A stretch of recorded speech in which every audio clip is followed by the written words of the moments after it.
Добро, почитувани, за Артан Груби, за Димитар Ковачевски, за ДУИ и за СДС, законот и беззаконието исто се вреднува, легалните градби и дивоградбите исто ќе се обештетуваат. За Груби и за резервниот премиер Ковачевски нема разлика меѓу законското и незаконското, исто тежат и законот и криминалот. Иста вредност имаат и легалното и нелегалното. Со законските измени по подпишаниот договор за изградба на автопатишта, прифатиле промена на законот за експроприација, со тоа што би се вметнало иста вредност за обештетување да има за сите градби што би се рушеле, а се на трасата на автопатот.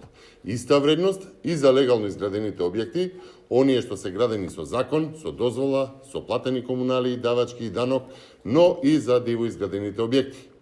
Шефот на Ковачевски Артан Груби веќе обелодени дека речиси половина од земјиштето на трасата, 45% од неа, минува низ приватни имоти.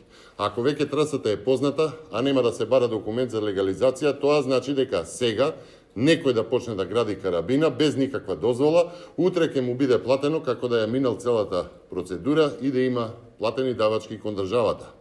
Ова ќе биде се, само не закон и почитување на законот. Ова ќе предизвика и стимулира наплив на дивоградби на предвидените траси. Почитувани, вакво законско решение како што Груби и резервата Ковачевски прифатиле со договорот и сега туркаат законски измени е се, само не право. Ова е изедначување на правото и неправото, изедначување на законот и беззаконието и тоа со измена на закон за експроприација. При тоа, голема е веројатноста истиот закон понатаму да се бара да биде усогласен со сите на тамошни градежни зафати во државата по принципот зошто да важи за едни, а да не важи за други. Ова би било целосно нарушување на планираниот развој и креирање на генерални и детални урбанистички планови. Почитувани, кријат штетен договор, менуваат закони со кои што беззаконието се изедначува со владењето на закон. ДУИ и СДС со вакво решение прават целосно кршење на принципот на владење на правото и на причината за постоење на закони. Само избори се спасуваат.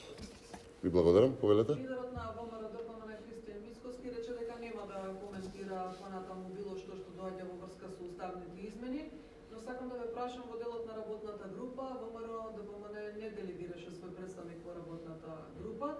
Стравувате ли дека на овој начин ќе останете надвор од процесот и колку е веројатно пратеници од ВМРО ДПМН сепак финално во собранието да гласаат за уставните? И сами кажавте дека за ВМРО ДПМН по изјавата на Христијан Мицкоски ова прашање е затворено, сите понатамошни прашања во однос на такви зафати, поставете ги во СДС, дали се таму сигурни дека имаат доволно пратеници и во своите редови што би го поддржале таквото решение.